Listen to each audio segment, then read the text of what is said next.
Welcome back to another edition of the Saturday to Sunday Football Podcast. I am Paul Perdichizzi, and thank you for joining me. As always, another week of college football is in the book, and here at Saturday to Sunday, we will cover it from all angles and aspects of the 2025 NFL Draft, Devy Slant Report, looking back at the 2024 rookies in the NFL Rookie Report, and then the Dynasty Fantasy Spin as well.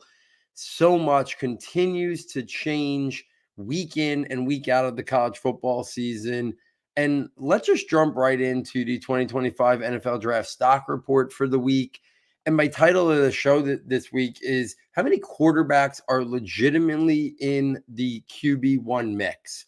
Because I think it is now 5 weeks into the year. I think it's a viable question starting to ask. I think when the season started, there were 2 names that were legitimately in the mix. I now think there are 3 names that could legitimately be in the mix, but 1 name has fallen out who was originally thought of maybe the most likely to be QB1 in this class. So let's get right into it. Obviously, the game of the week was Alabama versus Georgia, and 2 of those highly regarded quarterback prospects were facing up against each other. Obviously, Alabama wins the classic game. They jump out to the major lead. Georgia comes storming back. Then they take the lead. Then Alabama hits the big play, in the closing minutes to get the W there. Fantastic game. And we've talked about Jalen Milroe. I've asked the question a couple weeks ago, can Jalen Milroe be QB1 in this class? And then after the performance this past week, I think now the question starts to become, is he the favorite to be QB1? Is he second? Is he third? But he's definitely now put himself in the mix. This past week, 27 of 33, 374 yards, 2 touchdowns, including the game winner. Oh, by the way, 117 yards and 2 rushing touchdowns as well. We've seen teams enamored with Lamar Jackson. We've seen teams enamored with Jaden Daniels. We've seen teams enamored, with guys, Anthony Richardson, Jalen Hurts. Yeah, fell to the second round, but, if we could redo that, most teams would take him in round 1 in a heartbeat. Jalen Milroe has aspects of all these different prospects that I just talked about. He obviously has the athletic profile and the athletic pedigree of some of the guys I just talked about, but he's also got a very good arm. He can push the ball vertically down the field. He can put it in the tight windows. For him, the whole thing this year has been, we want to see consistency in terms of ball placement, in terms of accuracy, in terms of the short to intermediate range. We want to see him go through progression, show some refinement as a passer. And all he's done this year is check off every single box that we want to see him do. We want to see him in big moments perform big. He's done that. Everything that's been asked of Jalen Milroe from a draft evaluation profile, he has answered the call so far this year. It's been truly remarkable. And to do what he did against Georgia this past weekend, I think will really resonate with NFL teams, with NFL scouts, with NFL GMs, head coaches, and from all the reports, great kid, a guy who's going to do well in interviews, going to do well on the whiteboard. This stock couldn't be higher on Jalen Milroe than it is right now. And I think he's definitely one of those guys that could be in the QB1 mix. Now, in that same game was the guy who, before the season started, probably would have been considered the favorite to be QB1. And that's Carson Beck out of Georgia. But this week, we saw the lowest of lows from Carson Beck, but we did see some resolve from him and some of the things that were intriguing to people. But he ended up the game 27 of 50, 439 yards, 3 touchdowns, but 3 picks. Could have been more turnovers as well. We saw the inconsistency. We saw some poor decision-making. We saw the pedestrian or average arm talent only kind of rear its ugly head. And from last year, I was slow to kind of buy into Carson Beck.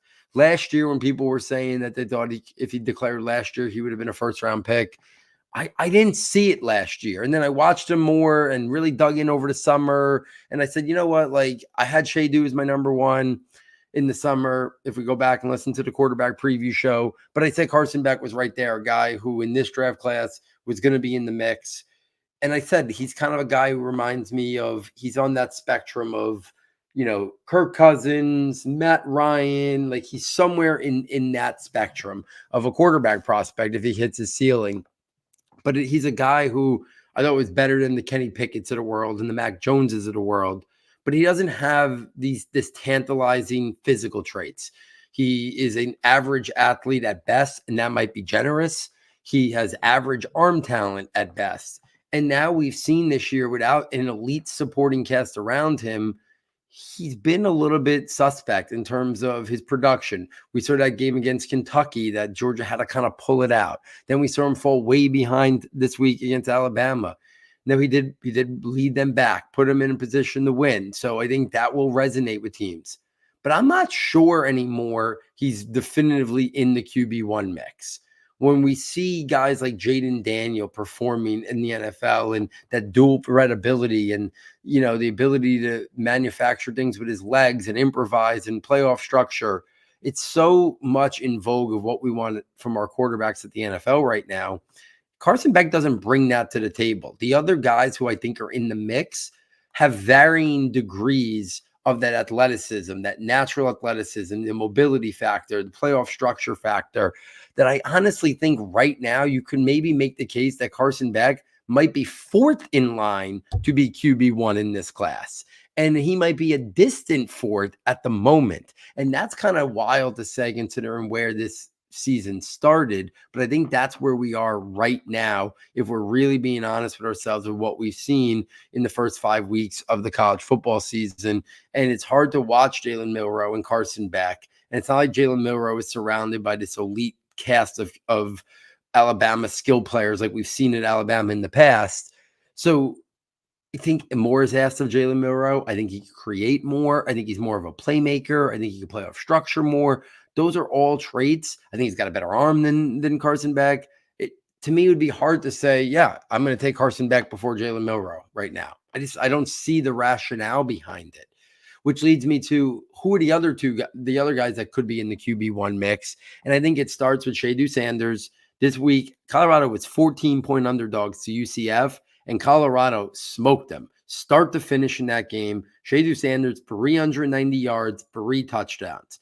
And we could say, and I've said it on air a lot, we could say all we want about personality, attitude, taking accountability, how he comes across at times in press conferences or interviews. But when you just come down to evaluating him as a quarterback, he's a very intriguing prospect that has more athleticism than he shows on the football field, and he could use it if needed.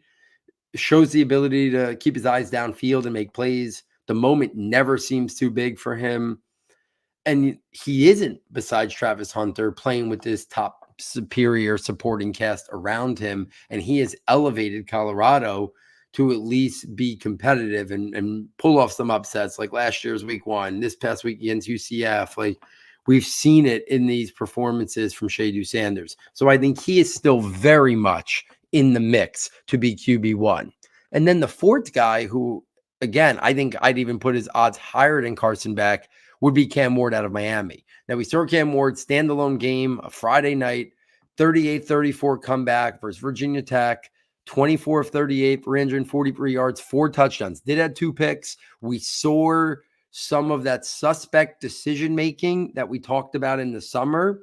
That was basically his one red flag or major concern. We saw it kind of rear its head the other night, but we also saw a guy who settled down, was able to find his rhythm and groove, and then lead the big-time comeback with an incredible performance, a whole bunch of incredible throws. And I think that speaks volumes on the growth and development we've seen out of Cam Ward. He also chipped in with 57 yards rushing. Ward is not a guy who has this long track record of rushing production in college, but there is more athleticism and running ability and movement ability in Cam Ward than we've seen in a box score, or we've seen from him in terms of just watching the film.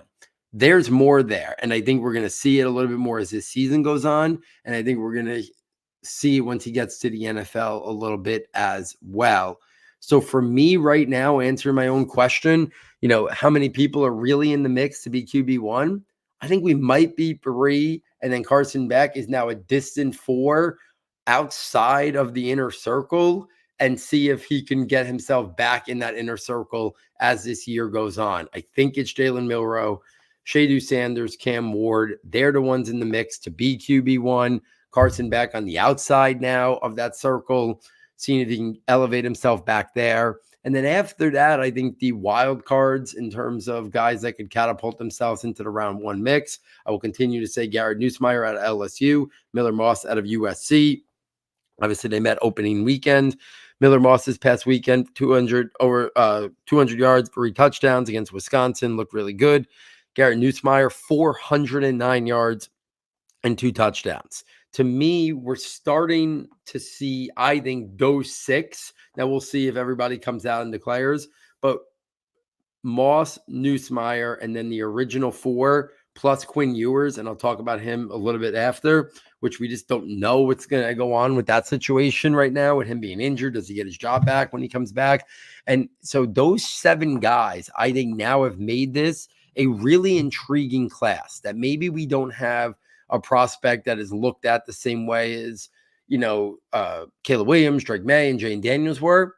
But these are not guys that are just being pushed up the board, Kenny Pickett style or Mac Jones style. I don't think that's the case with these guys. I think there's a lot of intrigue with these guys. So we got 7 guys who I'm very intrigued with that we'll see how many come out. I think they all have top 50 worthy talent. And usually if you have top 50 worthy talent, that pushes you into round 1. I'm not going to sit here and say we're going to have 7 round 1 quarterbacks, but I think there's 7 guys that are now in the mix to potentially be round 1 guys. And I think we have an inner circle of 3 potentially being QB1 with Carson Beck, and then a couple others on the periphery now of that inner circle. Going to be interesting to kind of follow this along the whole year because I think it's going to have a lot of ebbs and flows. And we're going to see. A guy who I don't have in that top 7 is Jackson Dart. I've never been as high on him as I know some out there are. Almost had a really bad loss to Kentucky this week. I know Kentucky played Georgia hard, and now they pull off the upset over Ole Miss. I look at Jackson Dart, and I see, a couple of years ago when we had that 3rd round group of quarterbacks when it was, Malik Willis, and that draft class where we Desmond Ridder. I kind of think Jackson Dart is more in that group of prospects in terms of his physical traits, his quarterbacking, like progression stuff. I put Dart more with that kind of prospect and not at the same level as the other 7 guys I've been talking about.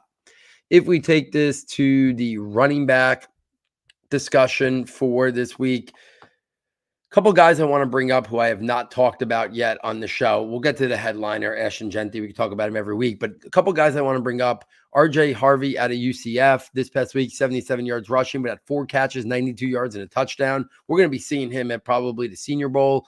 But on the season, he's up to 525 yards, 8 touchdowns in 4 games. He's a guy that, has been in college for a while, but is a guy that we're going to see in that Senior Bowl or Shrine Bowl circuit. A guy who could maybe be a 6th or 7th round guy. Could he maybe push his way into the 5th round? I doubt it with how strong of a running back class it is. But I thought RJ Harvey deserves some notoriety in terms of how good he's performed this year. So stock up on RJ Harvey. Caleb Johnson out of Iowa. He didn't play this past week, but forgot to talk about him on last week's show. In 4 games, he's at 685 yards and 9 touchdowns.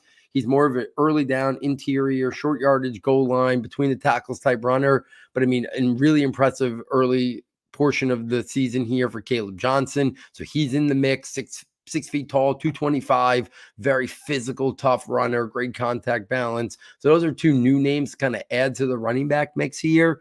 But again, just like every week of this season, you can't talk about the running backs without talking about Ashton Genty. 259 yards and 4 touchdowns. You watch the highlights of him, it looks like we're talking about like playing, NCAA football on like freshman level because he is bouncing off guys, he's spinning, making people miss, getting to the outside, the right angles, speed, burst, acceleration, footwork. It's like he's just it almost doesn't look real what we're seeing him play. And to me, he is widened the gap considerably compared to any other running back in this class. In the summer, I thought he was my clear tier one, only when I gave a round one grade to. And then I said I thought there were some guys in the mix, maybe late round one or more likely early to mid round two. I think now that gap is even separated. I'm not even sure we have another early round two running back. I think we can have other guys that are going to go in round two. Amarian Hampton, very intriguing prospect. Quinshon Judkins, Travion Henderson, Nicholas Singleton. There's other guys. But to me, Ashton Jeanty has now put himself in the mix to maybe be a top 15 player. We saw where Jahmyr Gibbs got pushed up to. I don't see any reason why Ashton Jeanty can't go as high as Jahmyr Gibbs went, because to me, he's a better natural runner than Jahmyr Gibbs. He might not have as much juice as Gibbs, but he's as good of a receiver as Gibbs. He's got better contact balance, better play strength, physicality, leg drive. He doesn't have maybe the explosiveness of a Jahmyr Gibbs, but he's plenty explosive in his own right. The vision, everything about him. He's now clearly, I think, separated himself for a variety of reasons to the Quinshon Judkins and the Mario Hamptons of the world. So Jeanty just continues to do what we've seen on a regular basis from him, which has been remarkable and high-level stuff week in and week out. Kyle Monangai out of Rutgers continues to show why he's a really intriguing, I say late round 3, early round 4 type prospect. Tough, physical interior runner, great contact balance. I love the play strength. 132 yards and 1 touchdown this past week. DJ Giddens, I know I'm a little higher on him than others, but all he does is impress me. Every single week I watch him. 187 yards and a touchdown. The focal point of that K-State offense. A lot to like about DJ Giddens. The Penn State duo, Kaytron Allen and Nicholas Singleton. Well, I think Singleton's a tier above Kaytron Allen. They continue to both put up really productive performances week in and week out. This week, it was Allen with 102 yards and a touchdown, Singleton with 94 yards and a touchdown. I think Singleton has now put himself in the mix to maybe be a top 5 running back or top 6 running back in this class and be a top 75-ish pick. I think Kaytron Allen more probably a round 4 type guy, but a very intriguing prospect in his own right. If we take this to the wide receivers, let's start with Trey Harris, because I've gone on record the last couple of weeks saying, listen, there were concerns that I had watching him in the summer in terms of great college player, but I had my reservations about whether he would seamlessly transition to the next level. There were some separation concerns, long speed concerns, but all Trey Harris has done is absolutely dominate this year. Another 11 catches, 176 yards and a touchdown. I look foolish of having him ranked in like the 15 to 16 range before the season started. Now I don't think you can make a top 8 without having, Trey Harris squarely in the mix. My latest rankings, I have him now up at 7, and I think you can make the case he could even be 6, maybe even 5. I think getting ahead of those guys towards the top is a little bit tricky because he doesn't have that elite calling card, but all he's done is perform and really look amazing. The body control, the ball skills, the ability to adjust, the toughness, the physicality, the play strength he plays with. A lot to like about Trey Harris. Travis Hunter, we continue to see it. I mean, the ball skills, the hand-eye coordination, we see it when he's playing defensive back, as we saw an amazing interception this week. We see when he's on offense, another 9 catches, 89 yards and a touchdown. I find it slowly more and more harder to believe that he's not the first wide receiver taken, because his skill set is right on par, if not higher, than Tet McMillan or Luther Burden, even though he's a different frame. But there is going to be that appeal where I do think Hunter is going to play both ways for a little bit. I'm not saying he's going to play 100% of the snaps on both sides. But even if he's a primary wide receiver, I think he's going to play 20, 25 snaps. Maybe he'll be the dime corner or the nickel corner, if that's not their base. I think he's going to play 20 to 25 snaps on defense in big spots, on obvious passing downs. I think he's going to be out there early in his career on both sides. I think he's probably going to primarily be a receiver, but I think the defensive back stuff's going to be there as well and mixed in. So I think he's going to go before Tet McMillan. He's going to go before Luther Burden. I think you can make a strong case that if the team picking 1 has a quarterback they believe in, that Travis Hunter has a real shot to be the first overall pick in the 2025 NFL draft. That is how unique and special of a talent Travis Hunter is. Other guys I want to bring up, Tej Johnson, 11 catches, 121 yards, and 2 touchdowns. He is now really separated himself from Evan Stewart in terms of week-to-week production while at Oregon. I am interested in terms of NFL draft stock. Dane Brugler, who I think is arguably as good as anybody in the industry, in the business, he was not that high on Tej Johnson. So that led me believe he had concerns about the size and frame, and maybe talking to more people on the know, people had concerns about that. But we've seen Tank Dell perform. We've seen other smaller guys perform. Heck, even right now, we're seeing Tutu Atwell and the effectiveness he could have right now in that Rams offense. Never living up to the second round draft pedigree he had, but showing that he could be a weapon. I think the league is different now, and Tej Johnson has just got too much of a explosive playmaking skill set that he's not going to find his way into the day 2 mix. Maybe he doesn't make it top 50. Maybe he doesn't even go round 2. But I don't see a scenario anymore where his big play and explosive ability doesn't at least get him into round 3. I mean, it wasn't that long ago, Wan'Dale Robinson, a guy I really liked, but didn't have anywhere near the explosiveness of Tej Johnson, went in like the top 45 or 50 of the NFL draft a couple years ago. And to me, Tej Johnson is a far more explosive, big play waiting to happen than a guy like Wan'Dale Robinson. So I think there's a path for Tej Johnson to go round 2. But worst case scenario, I don't see him getting out of round 3. Just too much production, too much explosiveness, too much playmaking ability. It's became so much of a space league, and Tej Johnson is a prolific space player, and it could impact the game in a variety of ways. Kyron Lacey continues, 5 catches, 100 yards, and a touchdown this past week.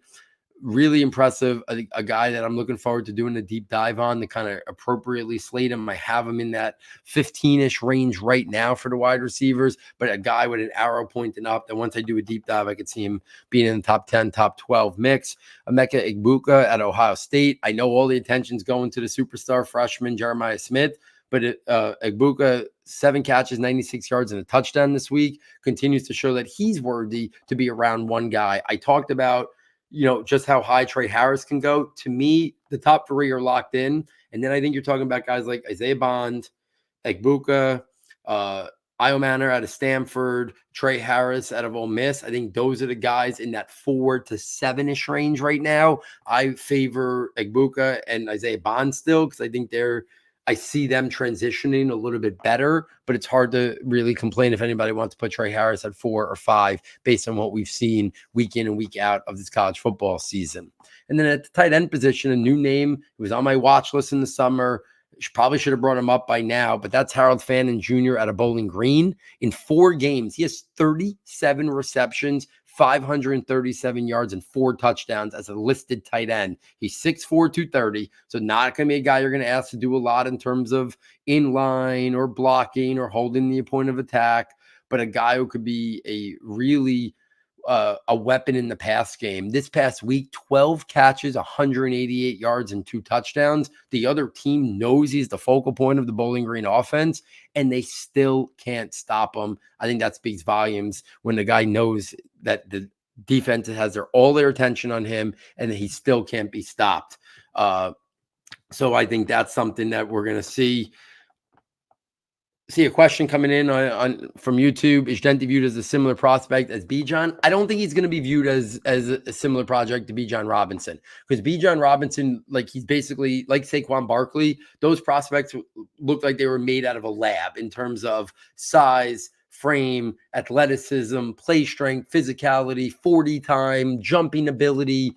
I don't think Genti's going to be looked at that level, because I don't think he's going to test out as an elite athlete like Bijan or Barkley was. I think he's going to test out as a good athlete, but I don't think he's going to be, I think he's going to be a guy that probably is in the 4.47 to 4.49 40 range. He's not going to, and he doesn't have the size or frame of those guys, right? So I think when I look at a guy, but I do think, remember, Jahmyr Gibbs went higher than we thought, right? There was a lot of talk going into the NFL draft that year that Gibbs could have fallen into the 20s, and then the Lions loved him. They were thinking about taking him at 6. They had the trade back. So I think Genti could be a guy that's looked at more similarly to a Jahmyr Gibbs level prospect, a guy that the over-under might be like 15, And maybe he goes before it, or maybe he goes somewhere in between it. When you look at mock drafts, he'll probably be somewhere in like the 13 to 23 range, where Bijan was talked about as the best prospect in that class, as a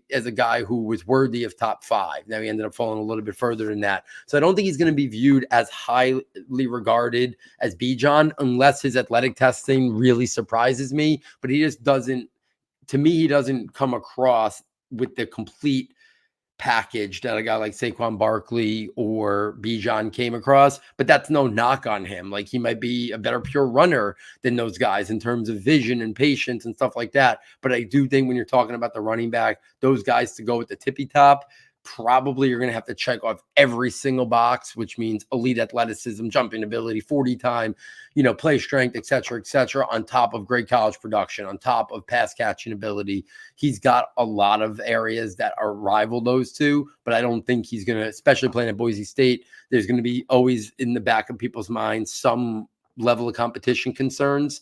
So I think that, is what he's going to be regarded as. I also see your other point, Adam. Thanks for the comments. Becky's so similar to Jared Goff. Yeah, I remember earlier in the year, I said he was on that spectrum of Kirk Cousins, Matt Ryan. Jared Goff was the other one. That's the kind of the spectrum of Jared Goff, Kirk Cousins, ceiling, Matt Ryan, who had a hell of a career. That's kind of where I put Carson back. And I'm just not sure, while he would be an improvement for some teams because there's a lot of poor quarterback play right now in the NFL, I'm just not sure that he would be a guy that would be pushed over other guys who could maybe be more of that dual threat capability. So I think that would maybe push him down a little bit. But I agree with your stance saying he's similar to Jared Goff. There's a lot of similarities in terms of their game. Let's take this to a quick Devy Slant Report for this week. I mean, at this point, I don't know what more to say about Arch Manning. I think the question is, does Quinn Ewers just automatically get handed back his job? I know Texas hasn't had a tough opponent, but Arch Manning, 26 of 31, 324 yards, 2 touchdowns, 33 yards rushing, and another touchdown. Like, the moment is not too big for him. He looks like a veteran out there. So, yeah, I don't know what they did with the Quinn Ewers situation, who was playing great when he came back. So it's going to be a fascinating conversation. What they do with Ewers, what they do with Arch. It's going to be, if they do hand it back to Quinn Ewers, there's going to be tremendous pressure on Quinn Ewers that every game, every quarter, every drive needs to basically look good, because Arch Manning and the possibility of Arch Manning taking over is going to be looming, and fans are going to want it if they see Ewers struggle at all, which isn't really fair to him, considering, he's a very talented prospect in his own right. But yeah, I mean, right now, Arch Manning, fast tracking 2026 right up there at the top of the draft. I don't see a way without injury that doesn't materialize. At the running back position, Caden Durham just continues to show his explosive capabilities, 128 yards rushing and a touchdown on 7 carries. Another 89 yards receiving and a touchdown there. Explosive player, stock way up in Devy leagues for Caden Durham. And then, I mean, it's becoming ridiculous now. I have to talk about Jeremiah Smith and Ryan Williams every week. As good as the receivers are, I saw somebody, I wish I could remember who, I would love to give him credit. But on Saturday, I saw somebody put a tweet, is Jeremiah Smith and Ryan Williams Devy wide receiver 1 and 2? We have 3 guys who could potentially go in the top 10 of this year's draft class. And these guys are so talented that it's actually a legitimate conversation of whether or not Jeremiah Smith and Ryan Williams. I'm not there yet because they're years away. To me, yeah, in a couple of years, is Jeremiah Smith and Ryan Williams going to be top 10 prospects? Sure. Are they going to be top 5? Sure. Is Jeremiah Smith a guy who could maybe be the first or second overall pick? Yes. But at the same time, I just said Travis Hunter has a chance to be the first pick. I think Luther Burden and Ted McMillan, I think all 3 of them are gone within the first 10 or 12 picks in the 2025 NFL draft, 2 years before those guys will be eligible. So yes, do I think it's a worthy conversation? Yes. Do I think Jeremiah Smith and Ryan Williams maybe should be in top 5 dynasty wide receivers? Yes. Am I going to adjust mine? Yes. Am I ready to put them over the 3 guys that are available this draft class 2 years ahead? I'm not sure I'm ready to do that just yet, even though they're spectacular prospects in their own right. Let's take this to the NFL rookie report for week 4. The quarterbacks, man, besides Jaden Daniels, who didn't even get a chance to talk about his amazing performance last week on Monday Night Football because we were recording during it, Another amazing game this week, 26 of 30, 233 yards and a touchdown, 47 yards rushing and another touchdown. Continues to look unbelievable early start to his career here. Accuracy, ball placement, the dual threat ability, pushing the ball vertically down the field. Daniels looks like a guy who's going to take the league by storm. I think you could already have the question, where should he be appropriately valued in positional dynasty quarterback ranks? I'm not sure how many guys you put ahead of him right now. I'll talk about him in a few minutes, but is Mahomes still an elite dynasty quarterback? Would you rather have Mahomes or Jaden Daniels moving forward? I think you can make the case it's Jaden Daniels. Would Jaden Daniels significantly younger than Lamar Jackson. Jaden Daniels looking more prolific than maybe Jalen Hurts. Josh Allen is already, 27, 28 years old. So you start to say, where's Jaden Daniels going to be in a couple of years? If we think he's already going to push to be a top 5 quarterback this year.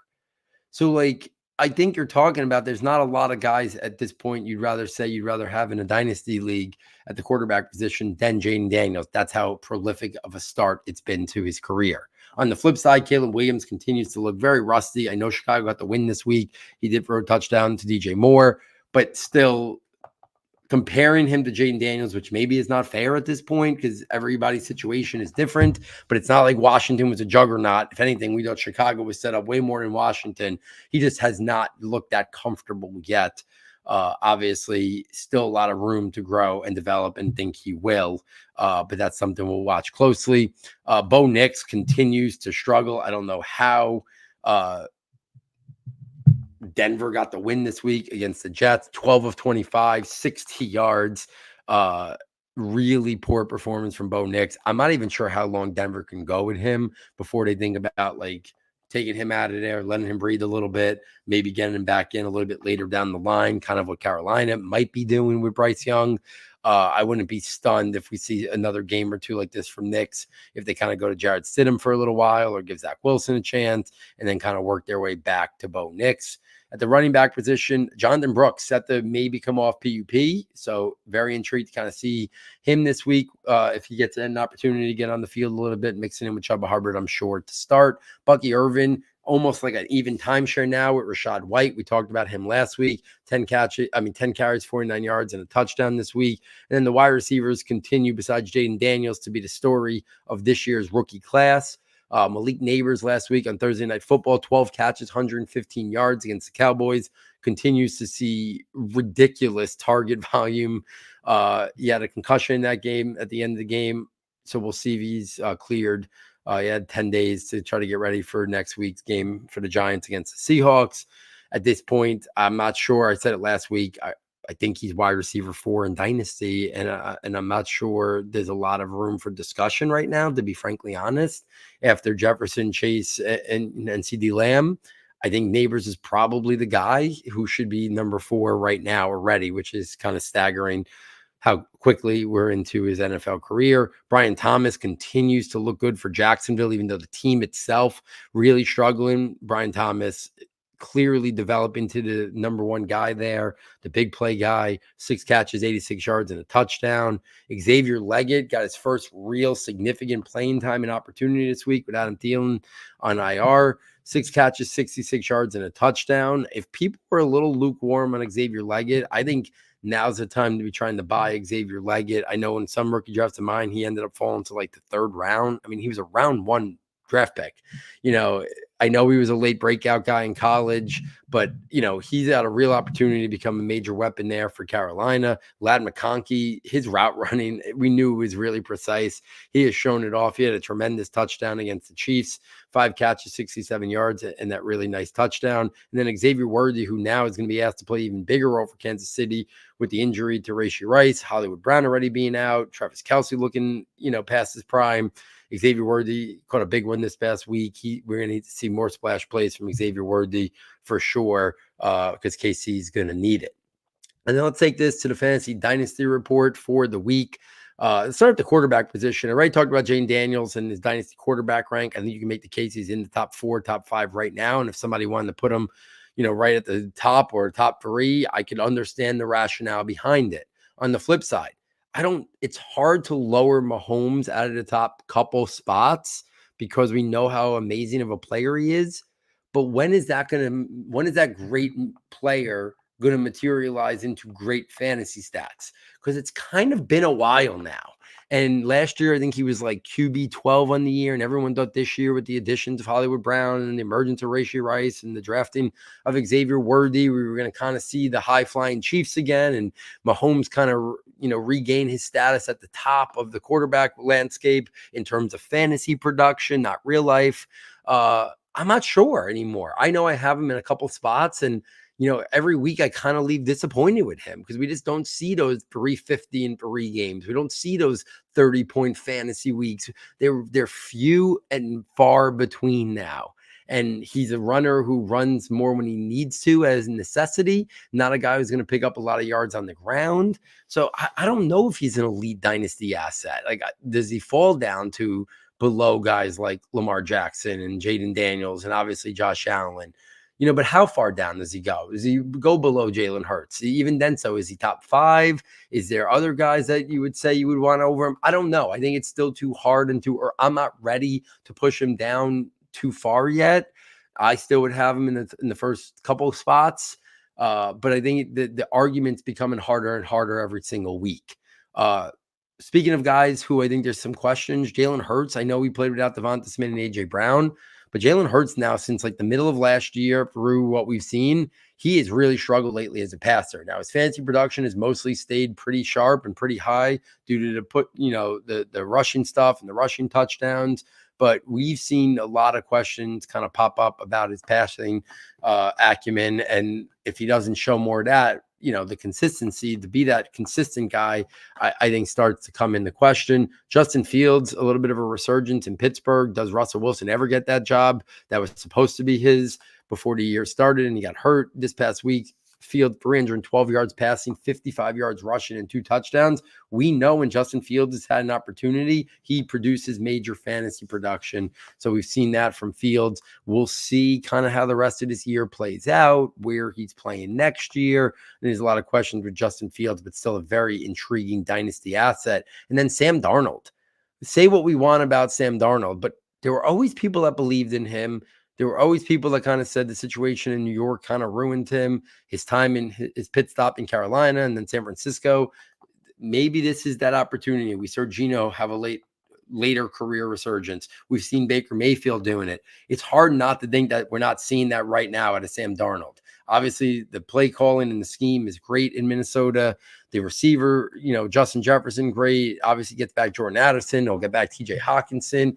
But at this point, he's an unrestricted free agency after this year. It's not hard to see. Someone's going to give this guy $35 to $50 million a year if he performs like this all year. Now, whether Minnesota tries to tag him and buy another year and see where J.J. McCarthy is next year, I don't know. But all of a sudden, I know that Sam Darnold is a guy that we got to start taking more serious in terms of dynasty leagues, because what if he is in Minnesota for another year? What if he ends up somewhere with a very intriguing offensive scheme similar to the one he has now? Like, I don't think he'll ever come back to New York, but what if the Giants were interested in him because they didn't love the quarterbacks at the top of the class, and he was Brian Dable and Joe Shane's guy with Malik Neighbors and the Brian Dable scheme, or pick another place that has an interesting Ben Johnson goes somewhere as a head coach and he brings Sam Darnold there. We know Ben Johnson's a great play caller, great scheme person. There's scenarios. Tua retires and he ends up with Mike McDaniel in Miami, right? There's enough unique scenarios in free agency. There's a scenario where he ends up back in Minnesota with Kevin O'Connell and those receivers that I think we got to start looking at him as a legitimate dynasty asset for his potential to have this resurgence and be a guy that should be highly regarded in super flex or 2 quarterback leagues, for what we've seen from him in the early going, and it doesn't look like it's just going to kind of fade away. At the running back position, I'll say, listen, Bijan Robinson and Breece Hall are at the tippy tops of most dynasty running back rankings, most redraft rankings. They were right there behind C-Mac, but both of them, there's legitimate questions, right? We've seen Tyler Algier now, a second regime, still giving him a lot of work and limiting Bijan's touches and not making him the true focal point.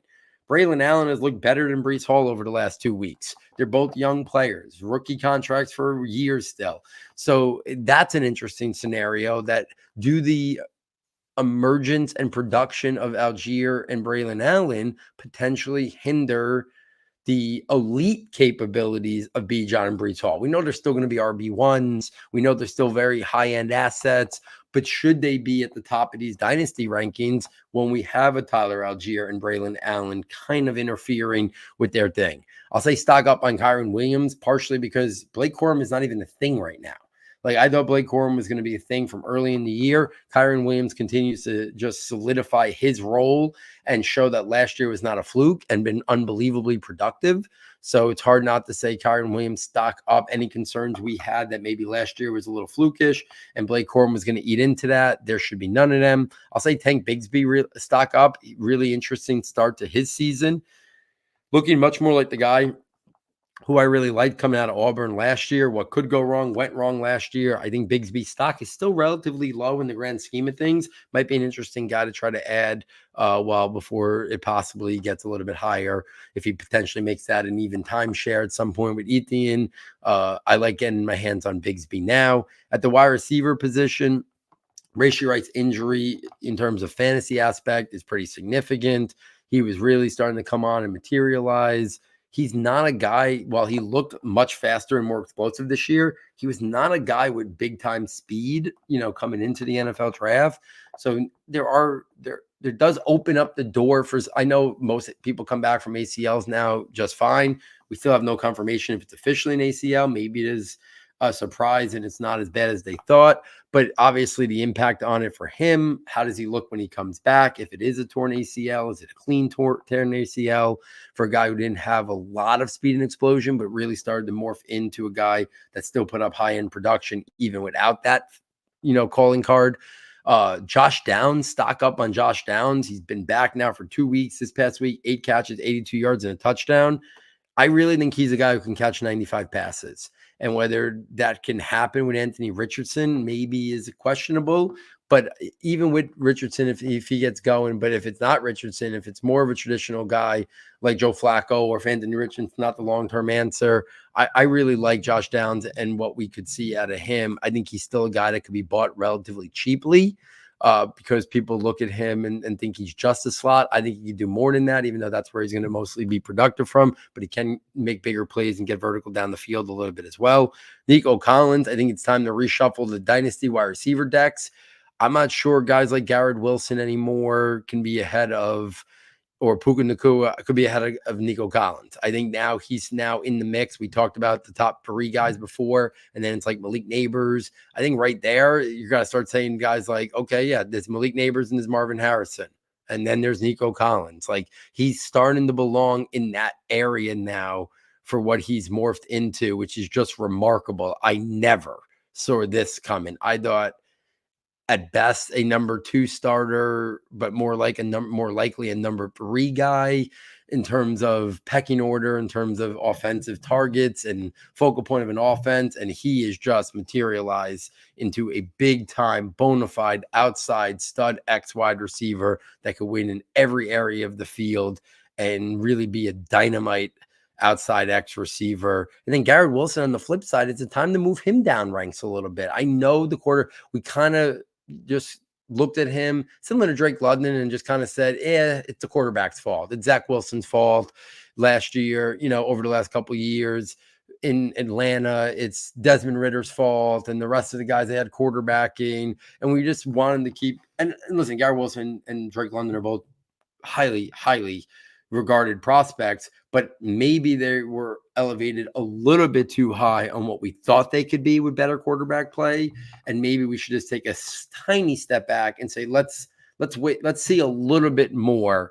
And we've seen that more now from Nico Collins. So I'm not sure a guy like Garrett Wilson or a guy like Drake London deserve to be ahead of a guy like Nico Collins anymore. I just don't think that's in reality anymore if we're looking at what we've been seeing over the last year plus now. And then tight end position, I mean, is it time just to call it quits on Kyle Pitts? I mean, I won't give up on him. I won't trade him away for nothing. Maybe it is another team that trades for him, but it's clear Atlanta doesn't view him as a focal point of that passing offense. They find touches for Darnell Mooney, for Ray McLeod. They find touches for Algier and Bijan. Obviously, a lot of targets for Drake London. They don't make it a point.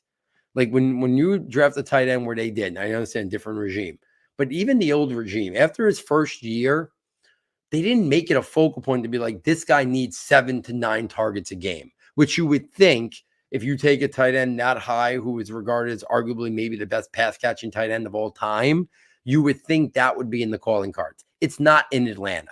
Maybe another team can get it out of him. So if you have him, I think you just kind of hold them.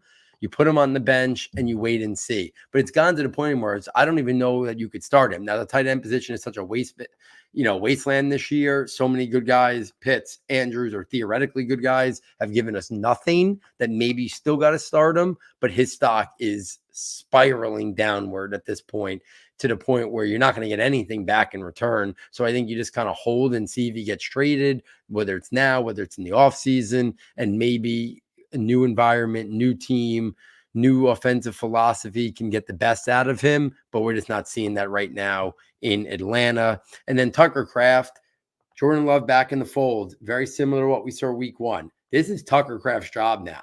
And I was a big Luke Musgrave guy, and there's a lot of physical aspects and traits of Luke Musgrave that I find really intriguing. But Green Bay has these guys in there every day. There's something that has separated Tucker Kraft, whether it's maybe the blocking ability, maybe the more balanced player in terms of blocking and passing, understanding the playbook, whatever the case may be. He's clearly separating himself now from Musgrave. And unless something changes, this offense, this quarterback, Tucker Kraft is a guy who I think's now got to push his way into that tight end 10 to tight end 15 mix for Dynasty, because if he's clearly separated himself from Luke Musgrave, I think it opens up the door now for him to be a guy who's got to be more highly regarded in fantasy circles for sure. So there it is, guys. NFL Draft Report for Week 5, Devy Slant Report for Week 5, NFL Rookie and Fantasy Dynasty Report for Week 4 of the NFL season. If you're enjoying the content, please get over to the website, S2S Football, fastest and easiest way to get there. For $9.99, you can get all of our premium content. You get the scouting notebook, almost 100 detailed player profiles, strengths, functional areas, developmental areas, how they win, NFL role, fantasy ceiling for Dynasty. And then you get the rankings notebook, all our different rankings constantly updated. And then in April, you get the draft projections notebook, tabs for every position, offense and defense, over 400 players in there, snapshot of how they win, some developmental areas, combine measurements, combine, all the testing numbers as well, projected how I expect them to come off the board from everything I'm listening, reading, hearing in the pre-draft months as well. All of it, $9.99. If you've never purchased in the past, we ask you to consider purchasing it again or checking it out for the first time. If you've purchased in the past, we consider you purchasing it again. Sooner the better. It just helps us out in a variety of ways. So on behalf of our sound tech engineer, David Nakano, and myself, thank you for joining us, and we look forward next time taking you from Saturday to Sunday.